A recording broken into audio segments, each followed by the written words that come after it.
Donc, cette semaine, c'est notre dernière semaine avant le concert, comme notre frère nous disait tantôt.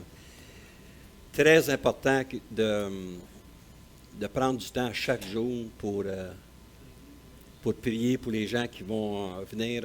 Nous, vendredi, on a été souper avec une de mes cousines, mon cousin. Et puis, on les avait invités 2 semaines au préalable. Puis là, ils ont finalement, j'ai quasiment donné mon concert au restaurant.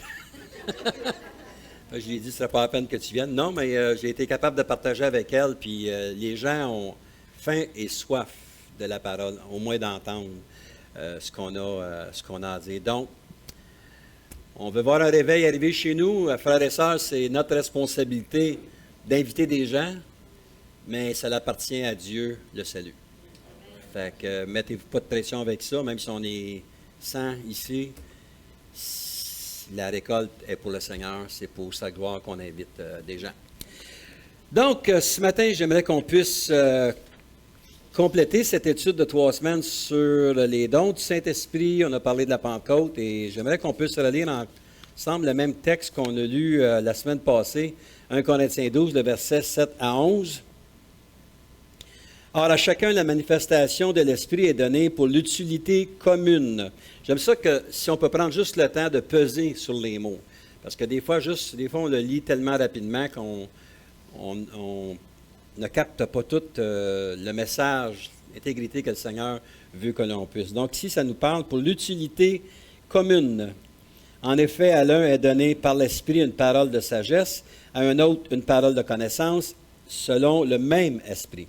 À un autre la foi, par le même Esprit, à un autre le don des guérisons, par le même Esprit, à un autre le don d'opérer des miracles, à un autre la prophétie, à un autre le discernement des esprits, à un autre la diversité des langues, à un autre l'interprétation des langues, un seul et même Esprit opère toutes ces choses, les distribuant à chacun en particulier comme il le veut. La semaine passée, on a parlé de 6 dons, la sagesse, la connaissance, la foi, guérison, les miracles et le discernement des esprits. Donc, ces dons-là, ce sont des dons qui sont particuliers parce que ce n'est pas des dons qu'on va nécessairement voir je ne veux pas dire se manifester ils vont se manifester dans l'Église, mais ce n'est pas quelque chose qu'à l'œil, on peut tous voir, comme les dons que je veux parler ce matin. Donc, si vous priez pour quelqu'un, vous imposez les mains à quelqu'un, vous pouvez être à l'arrière de la salle, prier pour un frère, pour une sœur, et puis cette personne-là peut être guérie instantanément. Mais l'Assemblée, nécessairement, ne l'a pas vu. Contrairement aux dons qu'on veut regarder ce matin, où l'Assemblée est témoin de ce qui peut se passer. Donc, il y a 3 autres dons que j'aimerais regarder, mais une chose que l'apôtre Paul apporte, et avant d'aller dans l'explication de ces 3 dons-là, je veux faire la différence entre un prophète et la prophétie. C'est très important de comprendre cela. Si on regarde, je ne veux pas sauter du coq à l'âne, mais 1 Corinthiens 12 et le verset 4, l'apôtre Paul dit ici, il y a diversité de dons, mais le même esprit. Donc, j'ai dit que dans la parole de Dieu, en tout cas dans le Nouveau Testament, il y a 19 dons qui sont illustrés, mais Paul, ce qu'il faisait affaire ici, l'apôtre Paul faisait affaire à 9 dons qui étaient, semblerait, une problématique pour l'Église de Corinthe. Il y avait des gens qui avaient la difficulté à saisir ce qui pouvait se passer. Donc, la diversité. Donc, on est différent. On ne peut pas arriver devant le Seigneur puis d'aller devant le Seigneur de dire, moi, j'aimerais avoir tel don, j'aimerais avoir tel don, j'aimerais avoir tel don, j'aimerais avoir tel don. On va voir à la fin du message, l'apôtre Paul dit, aspirer aux dons les meilleurs. Mais on doit être, comme j'ai dit, un vase qui est réceptif aux dons que le Seigneur veut nous communiquer.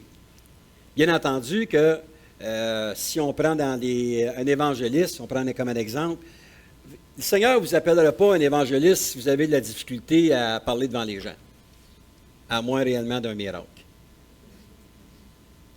Moi, j'ai réalisé ce que le Seigneur m'appelait dans la vie, c'est parce que c'est des choses que j'avais certaines affinités avec. C'était facile de le faire. Mais il y a des choses que je n'ai jamais nécessairement accomplies ou j'étais plus timide pour l'accomplir, c'est parce que je n'étais pas nécessairement ce genre de personne-là pour faire telle et telle chose. Donc, si on va dans 1 Corinthiens 12, le verset 12 à 20, comme je l'ai dit, je vais parler un petit peu en large, là, mais on va regarder un peu juste pour sensibiliser les gens comment on est des membres dans une église. Donc, l'apôtre Paul nous dit, car comme le corps est un et a plusieurs membres, et comme tous les membres du corps, malgré leur nombre, ne forment qu'un seul corps, ainsi en est-il de Christ. Nous avons tous en effet été baptisés dans un seul esprit, pour former un seul corps, soit juif, soit grec, soit slave, soit libre, où nous avons tous été abreuvés d'un seul esprit. Donc, on voit ici qu'on est tous, ce n'est pas une question de langue, lorsque le Seigneur nous appelle, peu importe la langue que l'on a, peu importe de quel pays on vient, Dieu nous appelle pour qu'on soit un en esprit. Au verset 14, il nous dit, « Ainsi le corps n'est pas un seul membre, mais il est formé de plusieurs membres. Si le pied disait, parce que je ne suis pas une main, je ne suis pas du corps, ne serait-il pas du corps pour cela? Et si l'oreille disait, parce que je ne suis pas un œil, je ne suis pas du corps, ne serait-elle pas du corps pour cela? Si tout le corps était œil, où serait l'ouïe? S'il était tout ouïe, où serait l'odorat? Maintenant, Dieu a placé chacun des membres dans le corps comme il a voulu. Si tous étaient un seul membre, où serait le corps? Maintenant, donc, il y a plusieurs membres et un seul corps. Ce que Paul nous dit, on l'a lu tranquillement ce matin, c'est que nous n'avons pas, en tant que corps de Christ, en tant qu'Église, que ce soit notre Église ici ou les autres Églises, nous n'avons pas à se comparer l'un à l'autre par rapport aux dons que le Saint-Esprit peut manifester en chacun de nous. Moi, j'ai entendu, ce matin, je vais ouvrir mon cœur, puis je sais que c'est sur le web, puis je veux que s'il y a des gens qui l'écoutent, qu'ils puissent le transmettre. Il y a des gens qui disent, ben moi, je ne vais pas à telle église parce que telle église ne manifeste pas les dons du Saint-Esprit de la même façon ou comme nous autres, on devrait. Il y a une compétition qui se fait entre églises par rapport à cela. Là, je ne veux pas minimiser les dons, mais vous allez voir, mais j'ai fini, vous allez comprendre. Mais on se doit ensemble de réaliser qu'on est un seul corps. Comme je disais tantôt, imaginez-vous si Paul met l'emphase, c'est tout le corps, puis on commence à négliger l'odorat, le nez. Chez nous, l'odorat dans la famille, c'est ma femme. Quand elle rentre dans la maison et il y a quelque chose qui ne sent pas à son goût, elle le ressent. Puis elle communique. Et même l'œil. Vous allez dire, j'ai pas grand-chose, mais en tout cas, moi j'ai un don d'obéissance. Mais ce que je veux dire, c'est qu'à travers le corps de Christ, il a mis un œil, il a mis une main, il a mis un pied, il a mis une tête, un odorat, une oreille, afin que tous ensemble, on puisse se sentir super bien entourés, mais protégés aussi, parce que tout le corps de Christ est influencé par le Saint-Esprit de Dieu et ça nous amène une sécurité lorsqu'on vient à l'Église. Moi, je peux vous dire que lorsque je rentre ici, je me sens en sécurité. Pourquoi? Parce qu'on n'a pas tous le même don. Il y a des gens qui me parlent, des gens qui me disent des choses que je vois que, oups, sont réellement allumés là-dessus, puis merci Seigneur. Puis peut-être que je parle à d'autres gens, puis ils disent, oups, un de nos pasteurs est allumé sur quelque chose, puis la même chose pour l'autre pasteur. Vous voyez, on est tous un corps différent. C'est que nous avons tous été baptisés dans un seul esprit. Et si nous lisons sur la traduction Osterwald, ça nous dit « Nous avons tous été abreuvés d'un seul esprit ». Moi, j'aime la version personnellement Osterwald. Lorsque j'étais pasteur à Belleuil, toute l'Église avait des Bibles Osterwald. Tout le monde. C'est parce qu'à un moment donné, il y en a qui me disaient que il y avait de la misère à comprendre. J'ai dit, tu n'as peut-être pas la même traduction qu'on a. Fait qu'on donnait les Bibles justement pour que les gens puissent entendre. Pourquoi? Parce que personnellement, je trouve que c'est une version française qui donne très bien la traduction dans le grec. C'est intégral. Moi, ce que j'aime, c'est ça. En tout cas, fermons la parenthèse pour ça. Donc, lorsque Paul nous parle de pied, odorat, oreille, œil, main, tête, ce que Paul dit, c'est que nous ne serons pas tous les mêmes membres au sein d'un même corps, mais toujours on est sous l'influence du même esprit. Mais selon ce que l'esprit nous équipe, nous devons apprendre à vivre ensemble. Dans le même contexte, dans 1 Corinthiens 12 et le verset 27 à 31, vous êtes le corps de Christ. Et vous êtes ses membres, chacun pour sa part. Et Dieu a établi dans l'Église, premièrement, des apôtres, secondement, des prophètes, troisièmement, des docteurs, ensuite ceux qui ont le don des miracles, pour ceux qui ont le don de guérir, de secourir, de gouverner, de parler diverses langues. Tous sont-ils apôtres? Tous sont-ils prophètes? Tous sont-ils docteurs? Tous ont-ils le don des miracles? Tous ont-ils le don de guérison? Tous parlent-ils en langue? Tous interprètent-ils? Aspirez au don le meilleur. Il y a une chose, une clarification que je veux mettre ici. Il y a beaucoup de gens qui pensent, parce que si on revient à notre texte de ce matin, dans 1 Corinthiens 12, et la fin, mettons, on va lire le verset 10. À un autre, le don d'opérer des miracles, à un autre, la prophétie, à un autre, le discernement des esprits, à un autre, la diversité des langues, à un autre, l'interprétation des langues. Il y a beaucoup de gens qui pensent, parce que ces dons-là sont énumérés à la fin de l'énumération que Paul a voulu donner, qui sont de moins d'importance, mais je veux vous tenir que dans le thème grec, ça n'a pas un ordre d'être donné. C'est qu'ici, il ne faut pas sortir du contexte, c'est que le problème il était à travers la prophétie et les langues dans l'Église de Corinthe. Donc, ne dites pas ou ne pensez pas, vous voyez, il nomme là parce que c'est moins important. Le don des langues est important, même très important, aussi important que le don de prophétie, de guérison, de miracle. Je voulais éclaircir ça, ce point-là, parce que j'entends des fois des gens parler de ça, qu'ils tentent de minimiser des dons. Remarquez bien qu'on n'est pas les gens qui s'achetons des dons, on est des récipients à recevoir le don que le Saint-Esprit veut nous donner. Si on lit dans un petit commentaire que je lisais ici, je trouve pertinent, c'est ici la question de Paul implique une réponse négative. Le contexte du chapitre 12 montre que Paul se réfère à l'exercice du don des langues et du don d'interprétation qui l'accompagne durant les cultes d'adoration. C'est ça que Paul va parler. Il ne faut pas le changer de son contexte. On va en parler ce matin. Il n'essaie pas de limiter l'exercice des langues au moment intime passé dans la prière et la louange adressée. Donc, je vais y aller plus profondément tantôt. Donc, c'est ce qu'il faut comprendre ici. Il ne faut pas dire, tu vois, Paul dit telle et telle chose. C'est parce que c'est ça que ça veut dire. Le contexte est bien spécial dans cette façon-là. On ne peut pas nier lorsque l'Esprit est descendu sur la chambre haute, tout ce qui s'est passé là-bas. Personnellement, je crois que l'Esprit va distribuer ou peut distribuer certains dons à des individus sans qu'ils aient parlé en d'autres langues. Ça, c'est mon interprétation personnelle. Et je vais l'expliquer tantôt.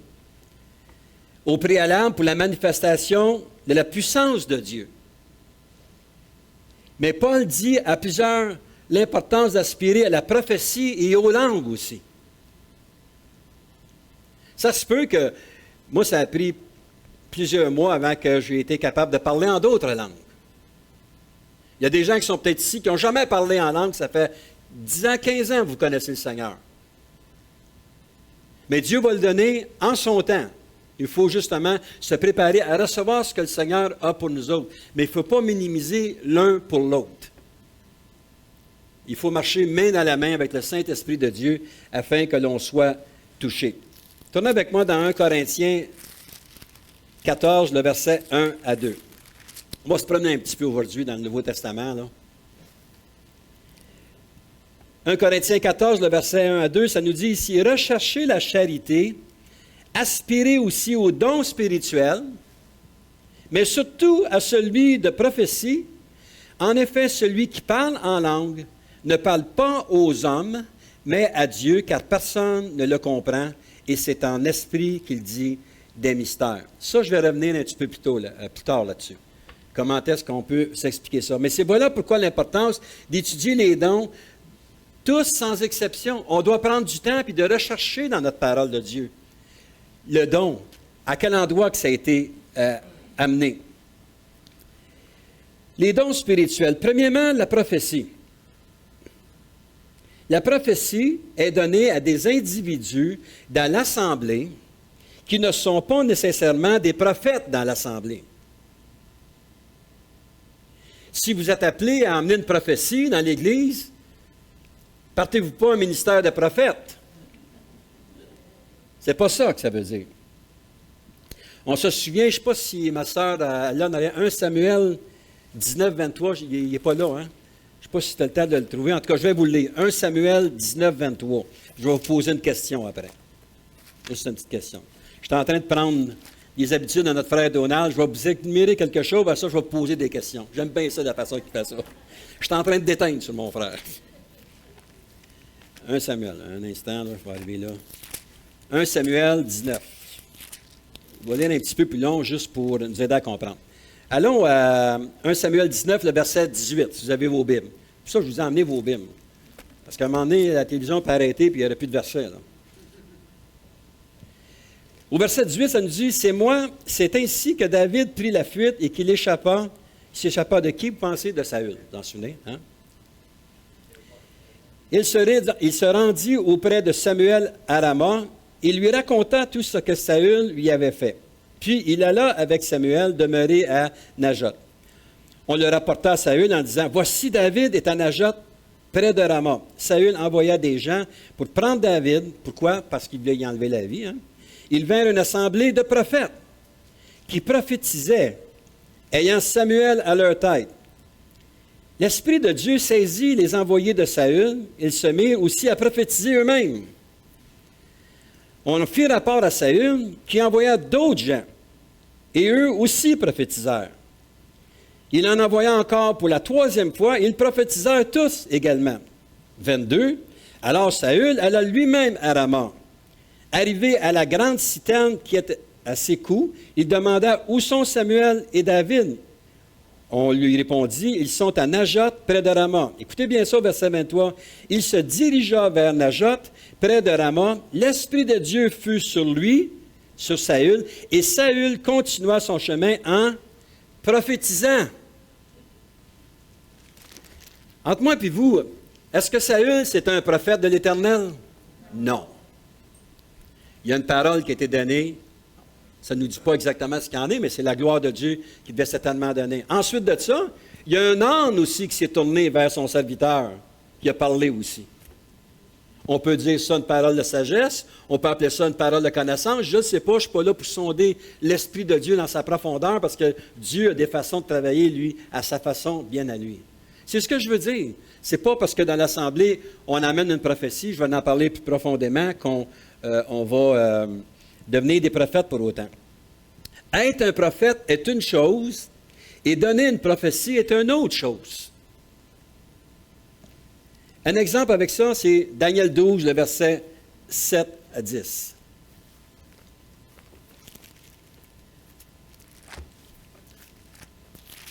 Daniel 12, le verset 7 à 10. « Et j'entendis l'homme vêtu de lin qui se tenait au-dessus des eaux du fleuve. Il leva vers les cieux sa main droite et sa main gauche, et il jura par celui qui vit éternellement que ce sera dans un temps, des temps et la moitié d'un temps, que toutes ces choses finiront quand la force du peuple sera entièrement brisée. Et j'entendis, mais je ne compris pas. Et je dis, mon Seigneur, quelle sera l'issue de ces choses? Au verset 9, il répondit, va, Daniel, car ces paroles seront tenues secrètes et scellées jusqu'au temps de la fin. Bon, on n'ira pas plus loin que ça. Donc, ça nous parle de 3 ans et demi dans l'Apocalypse. Si vous étudiez l'Apocalypse, je vous conseille fortement de lire aussi Daniel.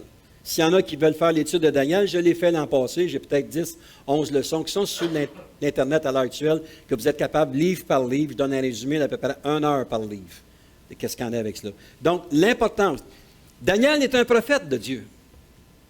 Et Daniel arrivait à un moment donné dans son ministère qui disait, il a tout fait ce qu'il avait à faire. Pendant 70 ans, il était à Babylone. Il a tout fait les choses que Dieu lui a demandées.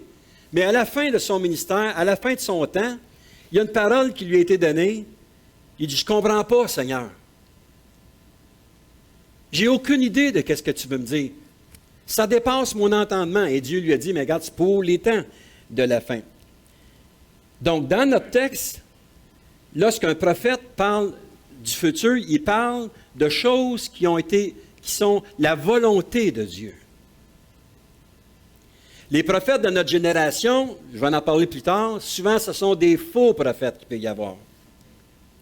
Un prophète va annoncer des choses qui sont dans la parole de Dieu, qui sont vérifiables par chacun de nous qui sommes enfants de Dieu, et qui va donner l'explication d'une façon tangible afin que tous et chacun puissions comprendre ce que ce texte-là veut nous dire. Et c'est exactement ce qui s'est passé. Donc, un texte qui nous parle de la fin des temps, Daniel donne avec exactitude ce qui arrive un jour. Donc, on tombe dans le temps de l'Apocalypse. Tournez avec moi dans l'Apocalypse. On n'ira pas trop loin dans l'Apocalypse, parce qu'on va manquer de temps matin. Premièrement, si on va dans l'Apocalypse 4 et le verset 1, texte que vous connaissez. Après cela, je regardai, voici une porte était ouverte dans le ciel. La première voix que j'avais entendue comme le son d'une trompette et qui me parlait dit, monte ici, je te ferai voir ce qui doit arriver dans la suite. Donc, Jean, sur l'île de Patmos, qui avait été laissé pour mort, en fin de compte, il n'est jamais mort sur l'île de Patmos. Mais dans le plan divin de Dieu, il fallait que Jean aille sur l'île de Patmos, qu'il soit revu par l'Esprit de Dieu, qui l'a élevé de la terre, puis il a dit, viens ici, les choses qui vont se arriver dans la suite. Si on revient au début de l'Apocalypse, au premier chapitre, on va juste lire un petit verset ici, au verset 19. L'Esprit, encore une fois, dit à Jean, sur l'île de Patmos, il dit, écris donc les choses que tu as vues, et celles qui sont, et celles qui doivent arriver après elles. Donc, Jean était placé pour la continuité. Écris celles que tu as vues, celles qui sont présentement, et celles qui sont à venir aussi dans le futur. Pour nous, aujourd'hui, ce qui a été gardé secret et scellé nous a été révélé, mais pas encore rendu à son thème, et c'est l'apôtre Jean, c'est-à-dire sur l'île de Patmos, qui a eu ce mandat-là. Premièrement, si nous regardons dans Apocalypse 1 et le verset 1 à 3, révélation de Jésus-Christ que Dieu lui a donné pour montrer à ses serviteurs les choses qui doivent arriver bientôt, et qu'il a fait connaître par l'envoi de son ange à son serviteur Jean, lequel a attesté la parole de Dieu et le témoignage de Jésus-Christ, tout ce qu'il a vu. Heureux celui qui lit et ceux qui entendent les paroles de la prophétie que Jean se prépare à donner à nous aujourd'hui, afin qu'elle soit comprise, qui n'était pas comprise dans le temps du prophète Daniel, que Dieu lui a dit, c'est gardé scellé pour les temps de la fin. Donc, on ne peut pas ajouter à la prophétie, parce que le Seigneur révèle lui-même sa prophétie, et qui garde les choses qui ont été écrites, car le temps est proche. Donc, Jean a prophétisé sur quoi? La situation des églises. Les 7 églises. Ils ne les avaient pas vécues à ce temps-là, parce qu'ils étaient encore sur l'onction puissante du Saint-Esprit, qui se propageait un peu partout à travers la Macédoine, même en Grèce, partout. Mais il a donné avec exactitude 7 églises. Et si on regarde aujourd'hui la 7e église, qui est la Odyssée, mais c'est exactement ce que l'on vit, nous, aujourd'hui, en 2023, dans les temps de la fin. Donc, il y a 2000 ans passés, l'apôtre Jean a donné cette prophétie-là afin que nous qui sommes ici, on puisse comprendre ce qui s'en vient. Je ne suis pas tout à fait encore dans le message, mais je vais parler de prophétie tantôt. L'Apocalypse 9 et le verset 9 à 11. Moi, Jean, votre frère, à qui est part et qui est part avec vous à la tribulation et au royaume et à la persévérance en Jésus, j'étais dans l'île appelée Patmos à cause de la parole de Dieu et du témoignage de Jésus. Je fus ravi en esprit au jour du Seigneur et j'entendis derrière moi une voix forte comme le son d'une trompette et comme quoi il disait, il y a des choses qui s'en viennent qui disaient, ce que tu vois, écris-le dans un livre et envoie-le aux 7 églises, à Éphèse, à Smyrne, à Pergame, à Thyatire, à Sardès, à Philadelphie et à Laodicée. Si on regarde avec différents commentaires, la voix qui a parlé au verset 10, « Je fus ravi en esprit au jour du Seigneur et j'entends derrière moi une voix forte. » Il y a plusieurs commentaires bibliques qui disent que cette voix forte-là, c'était la même voix qui avait été donnée à Daniel, qui n'a pas été capable de donner ce message-là. Et cette voix forte-là, c'était la voix de Dieu, la voix de l'Esprit de Dieu qui donnait à Jean sur l'île de Patmos les choses qui étaient pour arriver. Ça, c'est un prophète. Donc, les églises, on est capable de savoir tout ce qui se passe, ce qui s'en vient. Un prophète n'ajoute pas à la parole. Un prophète n'enlève pas, mais confirme ce qui a été écrit du début. Le plan parfait de Dieu était écrit dans son premier livre, dans le livre de la Genèse. Si vous lisez Genèse 3, 15, c'est le premier verset dans toute la Bible qui nous parle qu'on va être racheté. Donc, le plan de Dieu était qu'au début, il savait exactement ce qui se passait sur cette terre. Il nous a donné une espérance au tout début, en Genèse 3, 15. Et puis, cette espérance-là doit se perpétuer jusqu'à temps que le Seigneur vienne chercher son Église. Puis, pour ceux qui ne le savent pas, ceux qui vont rester sur la terre après que l'Église va être enlevée, ces gens-là aussi ont encore une chance, mais ce n'est pas toutes les personnes. Ça, c'est un autre débat. Je ne veux pas aller là-dedans. Mais oui, il y a 144 000, il y a des prophètes qui vont se lever, qui vont prophétiser la parole de Dieu sur la terre. Il y a des gens qui vont venir au Seigneur dans le temps des tribulations.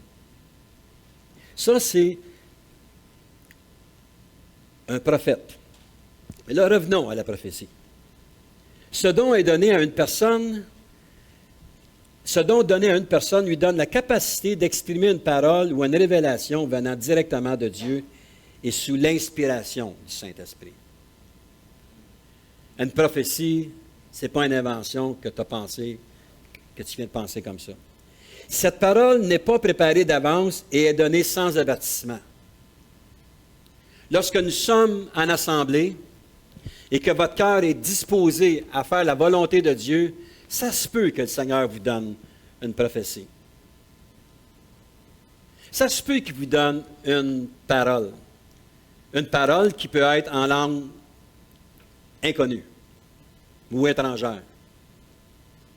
Ça se peut qu'il vous donne un message, on est en français ici, qui donne le message par un frère ou par une sœur, un message qui va toucher l'assemblée. On devrait aspirer à ces dons-là. On se doit de se laisser façonner par Dieu, de se mettre disposé. Seigneur, me voici. Souvent, on entend les équipes de louange dire, sentez-vous libre, si vous avez une parole venant du Seigneur, de l'exprimer. Je trouve ça personnellement triste qu'en 2023, qu'on n'a plus ces paroles-là aussi souvent dans les assemblées. La prophétie n'a pas pour but d'annoncer le futur. Non, le futur, il est déjà annoncé. La prophétie a pour but de proclamer la volonté de Dieu à l'Église, à un individu ou à l'Église au complet par une exhortation, par un encouragement, fidélité, par la persévérance. Si on regarde dans 1 Corinthiens 14 et le verset 3, celui qui prophétise, au contraire, parle aux hommes, les édifie, les exhorte, les console. Ça, c'est une prophétie. Si moi, là, je commence à parler maintenant, là, puis maintenant, je commence juste à prêcher en anglais.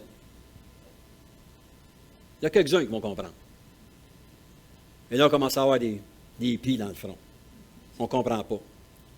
Donc, ce que Paul voulait enseigner à l'Église, c'est que la prophétie, elle est bienvenue, mais que ça soit une vraie prophétie. On va aller un petit peu plus loin dans notre explication. La prophétie peut être un passage qui dévoile aussi les cœurs, non pas sous forme d'accusation. Dans mes années comme Seigneur, il y a des grands messages qui ont été passés par les prophéties dans l'Église.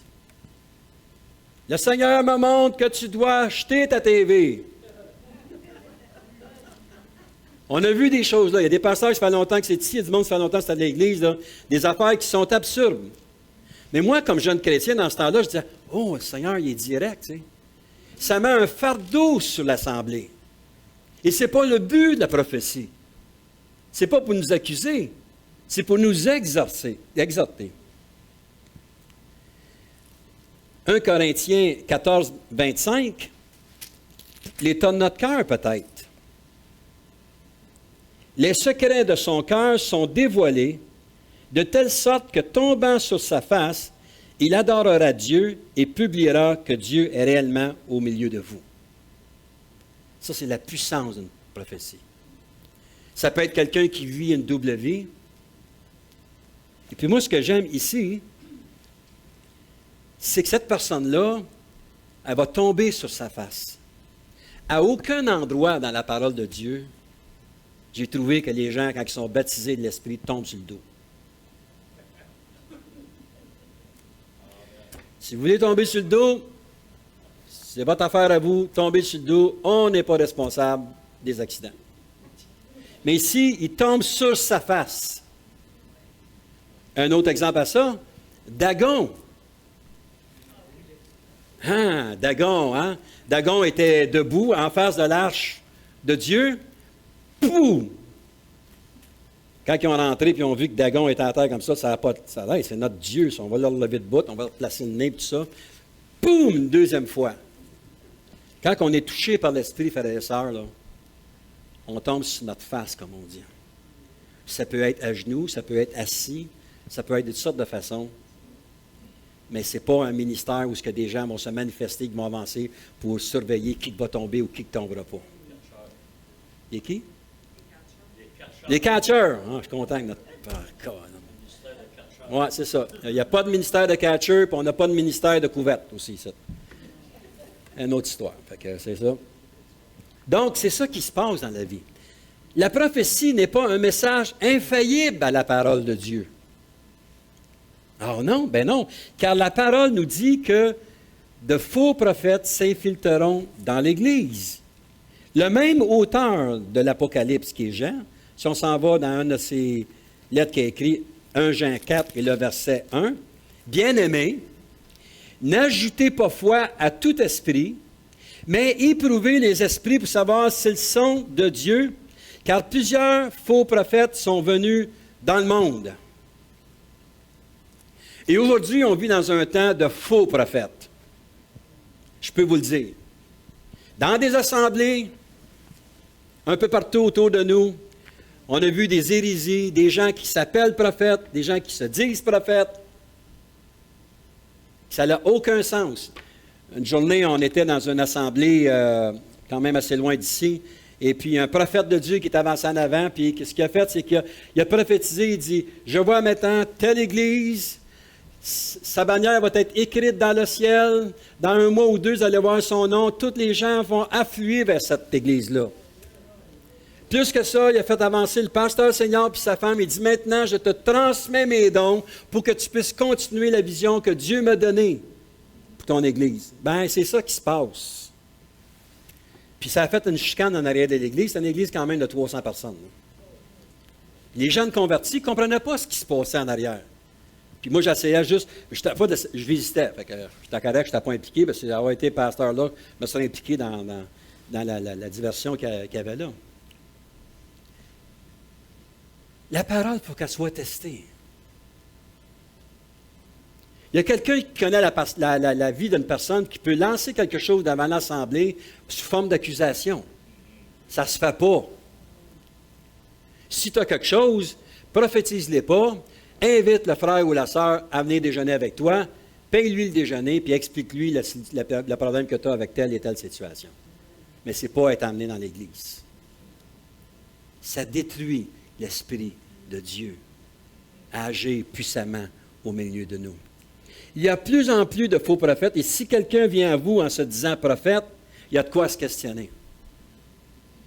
Comme pasteur ici, comme pasteur Riendo aussi, si quelqu'un vient me voir et dit on pourrait peut-être faire venir une telle ou un tel, c'est un prophète. Venez même pas me demander la question, ça va être non tout de suite.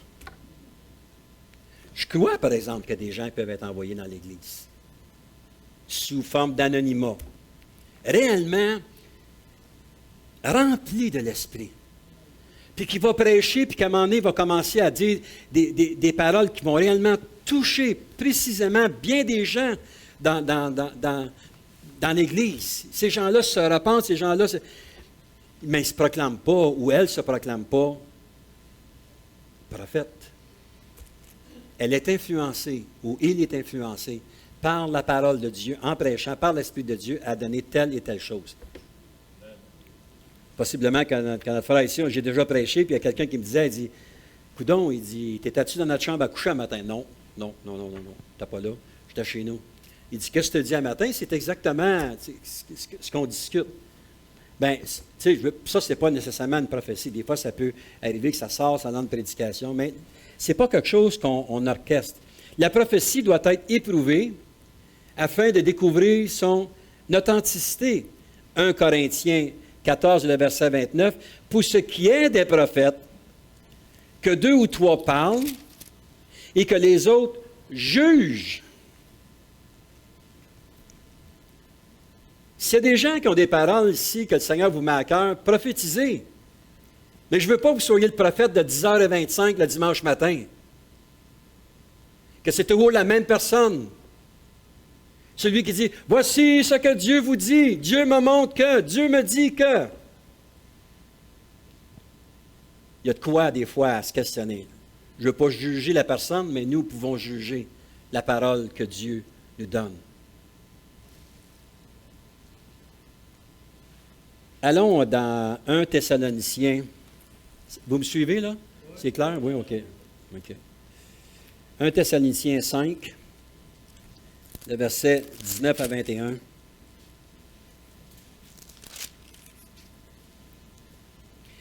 N'éteignez pas l'esprit, ne méprisez pas les prophéties, mais examinez toutes choses et retenez ce qui est bon. Il y a des gens qui m'ont donné une parole lorsque j'étais jeune sauvé il y a 38 ans passés. Mais je ne l'avais pas pris. Réellement pas pris. Puis c'est quelque chose que cette personne-là m'avait dit en privé. Mais 5-6 mois plus tard, j'ai été voir cette personne-là et je veux te demander pardon parce que ce que tu me dis, tu avais raison. Le Seigneur s'était adressé. Ce n'était pas quelque chose qui était à travers l'Église, mais comme je vous ai dit, le Seigneur il a montré une situation dans ma vie, puis elle est venue me voir par rapport à cette situation-là. Elle m'a tout simplement dit, prie là-dessus, puis demande au Seigneur qui t'éclaire. Le Seigneur m'a éclairé 5-6 mois plus tard. Donc, c'est important de ça. Donc, la prophétie doit encourager et ne pas mettre un fardeau. Si elle est donnée, elle doit venir d'une personne aussi que sa vie est consacrée à Dieu. Celui ou celle, ou peu importe les gens qui viennent à l'Église une fois par année, puis qui commencent à prophétiser à grandeur de l'Église, à lancer un fiel amer, ces personnes-là doivent être fermées à l'instant même. Ça détruit le corps de Christ. Personnellement, j'ai beaucoup de difficultés à écouter celui ou celle qui se proclame prophète. Quand il le veut à la fréquence qu'il veut pour l'édification du corps, on voit comment est-ce que ça nous est dit tantôt, je l'ai lu, je vais juste le lire encore, 1 Corinthiens 14, le verset 3. Celui qui prophétise, au contraire, parle aux hommes, les édifie, les exhorte et les console. Frères et sœurs, est-ce qu'on a besoin de prophétie dans l'Église? Oui, on a besoin de prophétie dans l'Église. On a besoin aussi de cette liberté pour nous aider à comprendre davantage. Deuxième point, de parler en d'autres langues. ou la diversité des langues. Premièrement, les langues peuvent venir d'une langue connue. Si on regarde dans le livre des Actes, lorsque le Saint-Esprit a été répandu sur la chambre haute, tous ceux et celles qui étaient dans cette chambre-là, les 120, parlant d'autres langues. Et toutes ces personnes-là, ça nous montre qu'il y a eu 15 dialectes qui ont été touchés. Ça, c'est une langue connue. Si vous regardez dans l'Osterwald, vous allez le voir, c'est marqué « langue connue ». C'est, comment je peux bien dire ça? Mais par contre, si on regarde dans 1 Corinthiens 14, le verset 1 à 2, « Recherchez la charité, aspirez aussi aux dons spirituels, mais surtout à celui de prophétie. En effet, celui qui parle en langue ne parle pas aux hommes, mais à Dieu, car personne ne le comprend. » Donc, il y a ce message-là, si on reste dans notre contexte, dans la prophétie, qui peut être donné dans un message en langue que la majorité de nous n'est pas capable de comprendre. Et à la fin de mon message, je vais parler, c'est important d'avoir la traduction, si on peut, l'interprétation de cette langue-là. Mais il y a aussi cette langue qu'on parle pas aux hommes, mais on parle à Dieu. C'est une langue d'intercession. 1 Corinthiens 13, le verset 1, ça va nous aider un peu cette langue qu'on ne comprend pas. Paul disait, ce que je trouve intéressant, c'est qu'à travers le chapitre des dons spirituels, puis la clarification au chapitre 14, au chapitre 13 de 1 Corinthiens, il parle de l'amour. Il dit ici, « Quand je parlerai les langues des hommes, donc une langue inconnue, ou étrangère, excusez, et des anges qui est inconnue. Si je n'ai pas la charité, je suis un airain qui résonne ou une cymbale qui retentit. » Donner un exemple avec ça, je vais mettre ça clair. Si vous descendez dans la salle de prière en bas, un dimanche matin, on est plusieurs, merci Seigneur. Il y a des gens qui vont prier en français, possiblement des gens qui vont prier en anglais, possiblement qu'il y a des gens qui vont prier en langue. Dans une salle de prière comme ça, le parler en langue est bienvenu.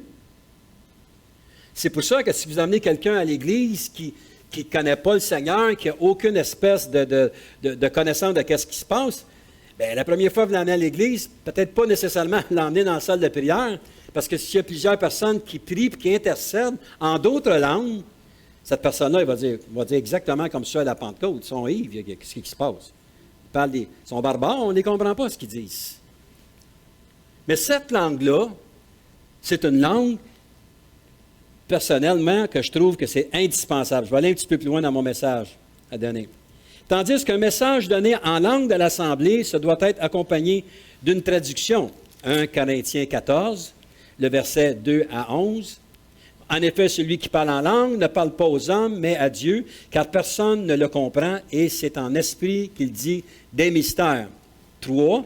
Celui qui prophétise, au contraire, donc si on parle, même que ce soit une langue française, peu importe, parle aux hommes, les édifie, les exhorte, les console. Celui qui parle en langue s'édifie lui-même. Celui qui prophétise édifie l'Église. Je désire que vous parliez tous en langue, mais encore plus que vous prophétisiez. Celui qui prophétise est plus grand que celui qui parle en langue, à moins que ce dernier n'interprète, pour que l'Église en reçoive l'édification.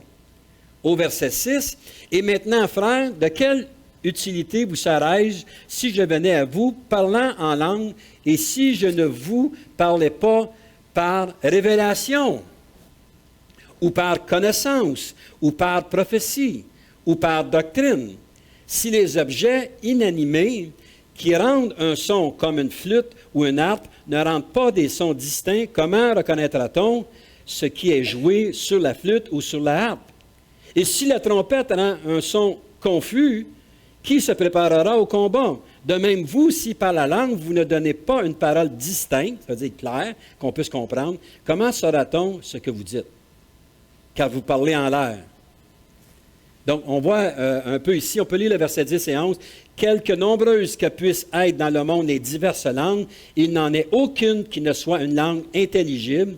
Si donc je ne connais pas le sens de la langue, je serai un barbare pour celui qui parle et celui qui parle sera un barbare pour moi. Juste un petit passage ici, parce que bien des passages sont mal.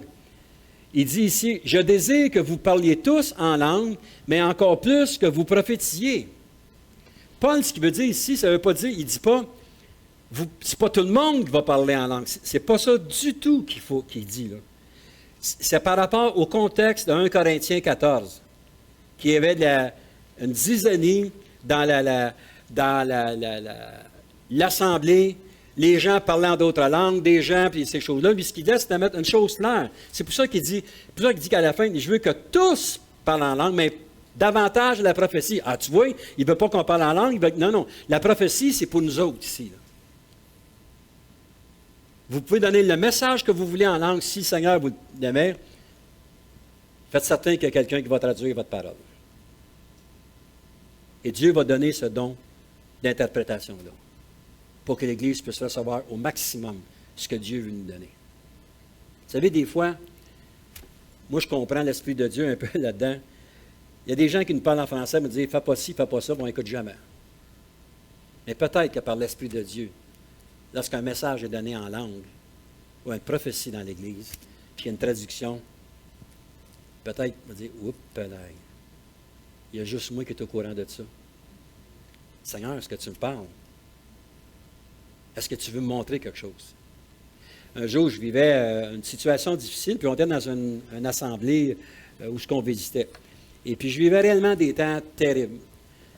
Et puis, la chorale qui était en avant, il y avait quelqu'un qui a prophétisé en avant, dans le milieu de la louange. J'étais arrêté, puis il a commencé à prophétiser en d'autres langues, puis il y a eu une interprétation qu'il a donnée.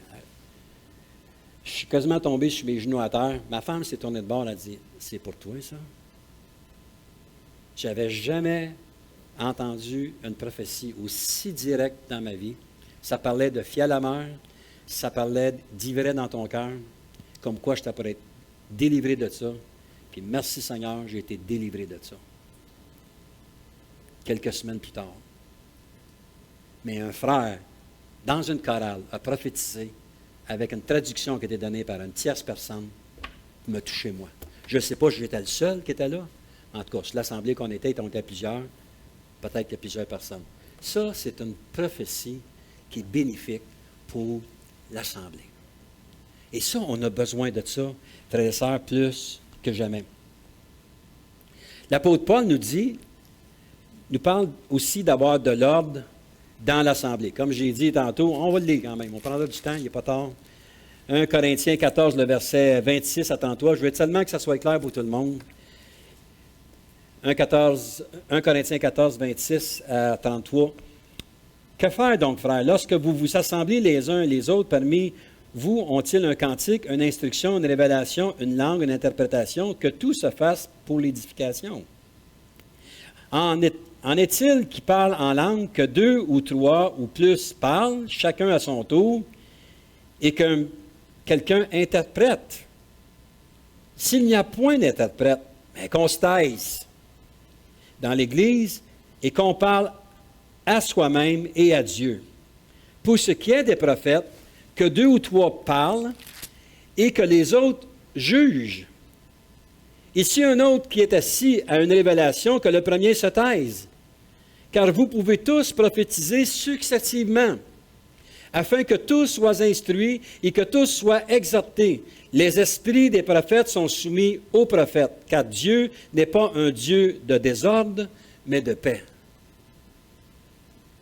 On ne veut pas une cacophonie dans l'Église. Dans les temps de début de l'Église au Québec, ça fait quand même un bon bout de temps, mais moi je parle des années 80, il y avait beaucoup de prophéties qui étaient données. Et on était réellement bénis. Mais il y a des fois qu'il y a eu réellement d'exagération. Là. Quand tu as 12 messages le matin, suite à l'autre de l'eau, puis à un moment donné, le pasteur vous se lève debout et dit « Wow, manette, tu sais. » Je ne veux pas dire que ta prophétie est bonne ou pas bonne. Je veux dire que la parole nous dit telle et telle chose. C'est assez. On n'est pas capable de tout prendre, ces choses-là. Mais là, souvent, ce qui arrive, c'est que souvent la chair peut embarquer aussi là-dedans. C'est important de régler. Donc, il y a aussi cette langue d'intercession, comme Paul nous dit dans 1 Corinthiens 14, 2, 5, que j'ai lu tantôt. Une langue qui est inconnue. C'est quoi ça, cette langue d'intercession-là? c'est la puissance du Saint-Esprit qu'on a reçue et qu'on peut communiquer avec Dieu dans des temps intenses où on n'est pas capable de parler, où on n'est pas capable de s'exprimer. On n'est pas capable de voir ce qui se passe dans notre vie.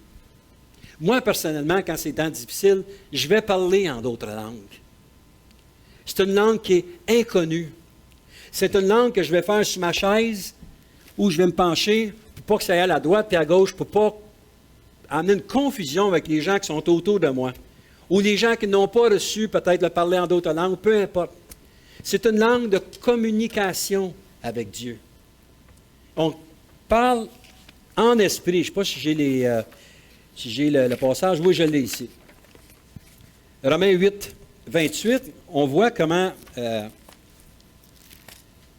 on a parlé à travers de ce passage-là. Romains 8, 28. Nous savons du reste que toute chose concourt au bien de ceux qui aiment Dieu et de ceux qui sont appelés selon son destin. Et on voit ici comment est-ce que le Seigneur nous a donné... reculez Romains 8, 27. Et celui qui sonde les cœurs connaît quelle est la pensée de l'Esprit, que c'est selon Dieu qu'il intercède en faveur des saints. Donc, si on est rempli de l'Esprit, qu'on n'est pas capable, humainement parlant, par rapport à une tragédie qui est arrivée, on demande au Seigneur, justement, ce baptême-là, pour qu'on soit capable de s'exprimer en esprit à Dieu. Et c'est Dieu. Demandez-moi pas de vous expliquer davantage ce mystère-là en tant comme je ne suis pas capable de l'expliquer. Mais j'ai foi que Dieu nous donne quelque chose, pas pour nous nuire, pas pour confondre, mais pour qu'on puisse avoir justement cette paix-là qui s'installe dans chacune de nos vies. Nous pouvons communiquer à Dieu par esprit. Si on revient encore dans 1 Corinthiens 14, le verset 14 à 17. Ça achève. Oh, je ne sais pas. 1 Corinthiens 14, 14 à 17, la parole nous dit, « Car si je prie en langue, mon esprit est en prière, mais mon intelligence demeure stérile. » C'est comme si on déconnecte. Un moment donné, c'est qu'on n'est plus capable de penser. Dieu touche ton cœur par son Saint-Esprit. La bouche s'anime pour emmener des paroles qui sont inconnues pour qu'on puisse parler directement à Dieu. Complexe le Saint-Esprit, hein? C'est facile, c'est tout simplement de s'abandonner. Que faire donc? Je prierai par l'Esprit, mais je prierai aussi avec l'intelligence. Écoutez bien cela. Je chanterai par l'Esprit, chanter en esprit, chanter en esprit. Dieu va nous donner un chant qui est en esprit, puis j'ai déjà entendu ça, c'est réellement bénissant. Tout le monde sont bouche bée, on n'a plus besoin de mettre l'acétate parce qu'elle n'existe pas, mais les gens, les mains se lèvent, les gens tombent en adoration devant Dieu, parce que ce chant-là, c'est une inspiration de Dieu que personne ne comprend, mais qu'en esprit, nous, tout le monde ensemble, avec Dieu, on communique, puis on est béni avec ça. Je chanterai aussi avec l'intelligence. On ne peut pas parler au téléphone et commencer en parlant d'autres langues, ou peu importe. On ne peut pas commencer à être ici, puis à diriger la louange, puis commencer à chanter en langue, puis tout ça. Tu ne peux pas être là 45 minutes à chanter en langue, là. Paul nous parle qu'une balance, ça prend aussi des paroles qui sont intelligentes par rapport à chacun de nous. Verset 16. « Autrement, si tu rends grâce par l'Esprit, comment celui qui est dans les rangs de l'homme, du peuple, répondra-t-il Amen à ton action de grâce, puisqu'il ne sait même pas ce que tu dis. Tu rends, il est vrai, d'excellentes actions de grâce, mais l'autre n'est pas édifié. » Voyez comment est-ce que c'est? C'est compliqué, mais c'est simple. En ce sens qu'il faut se laisser abandonner par le Seigneur. Et troisième point en terminant, l'interprétation des langues. L'Esprit donne à des individus la capacité de traduire un message donné en langue étrangère pour l'édification de l'Assemblée. 1 Corinthiens 14 et le verset 13, c'est pourquoi que celui qui parle en langue prie pour avoir le don d'interpréter. Une chose, ça ne veut pas dire que tu donnes une prophétie en langue, que nécessairement tu peux interpréter ta propre prophétie. Tu n'as peut-être pas le don nécessairement d'interprétation, mais Paul il dit, priez afin que vous ayez le don d'interprétation. Mais quelqu'un d'autre peut interpréter la parole qui a été donnée. Ça, c'est bénissant. C'est bénissant de vivre ça. Ce don peut être donné à celui qui a donné le message, mais être donné aussi à celui qui écoute le message. Donc, en conclusion, ce matin, Paul conclut son message en disant, « N'éteignez pas le Saint-Esprit en jugeant ceux qui expérimentent certains dons. » Comme on a lu 1 Corinthiens 14, le verset 37 et 39. On va le relire en terminant, si vous voulez bien. « Si quelqu'un croit être prophète ou inspiré, qu'il reconnaisse que ce que je vous ai écrit est un commandement du Seigneur, et si quelqu'un l'ignore, qu'il l'ignore. Ainsi donc, frères, aspirez au don de prophétie et n'empêchez pas le parler en langue. » Est-ce que je parle en langue? Je parle en langue. Est-ce que j'ai des langues, des fois, qui sont étrangères? Peut-être ça m'est arrivé 1 ou 2 fois dans ma vie. Est-ce que je parle en d'autres langues, communion avec le Saint-Esprit? Toujours. Donc, j'encourage le parler en d'autres langues. Et si le premier don qui a été répandu sur la chambre haute, je n'essaie pas de mettre un ordre, c'était le parler en d'autres langues qui était un tour de communication, je crois que c'est indispensable pour chacun de nous, comme enfants de Dieu, qu'on puisse demander, Seigneur, je ne sais pas quoi faire, j'essaie de toutes les façons. J'aimerais ça être baptisé de ton Saint-Esprit. J'aimerais ça, Seigneur, recevoir ton don des langues pour peut-être être capable de prophétiser, mais ça, vous n'êtes pas obligé de le dire. Il va vous donner la prophétie, mais aussi de communiquer avec toi, Seigneur, lorsque mes temps sont difficiles. Refusez en terminant. J'aimerais inviter les musiciens à avancer en avant. Refuser le ou les dons du Saint-Esprit est de minimiser le sacrifice parfait de Jésus qui est mort sur la croix pour nos péchés, comme sauveur. Qu'il est ressuscité pour être pour nous notre Seigneur et qu'il est assis à la droite de Dieu pour intercéder pour nous et avoir accès au Saint-Esprit qui est notre consolateur.